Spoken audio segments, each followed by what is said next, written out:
Sono passati 8 mesi e mezzo da quando via Bezzecca è diventata una strada chiusa e dalle promesse di riqualificazione fatte dall'amministrazione. Fino all'ottobre del 2017 un passaggio a livello la tagliava in due. Ora il sottopasso sulla strada parallela ha tolto smog e code, ma ha anche messo in ginocchio molti commercianti. Questa ad esempio è una trattoria ora in grande difficoltà. Molto male, sta peggiorando sempre di più.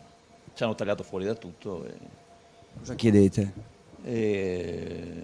Noi chiederemo un cartello che indichi la nostra presenza all'inizio, senza la burocrazia che ci è stata chiesta, senza l'iter burocratico, insomma, all'inizio della via.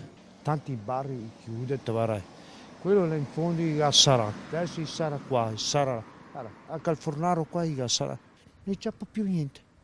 Qua scusa, guarda, deserto.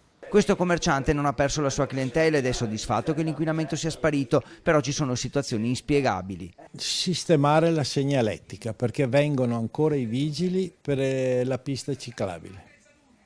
Che ovviamente non c'è più. Non c'è più, non ci sono più macchine, non c'è più niente, però i vigili vengono ancora. Io me la cavo ancora un po' bene perché ho il mio giro di clienti, però qui hanno detto che fanno tante cose, ma dal 16 ottobre dell'anno scorso che hanno chiuso il sottopasso, cioè il passaggio di livello, scusate, però non abbiamo visto nessun risultato. Io ho il mio giro, il mio lavoro, però se dovessero chiudo anch'io.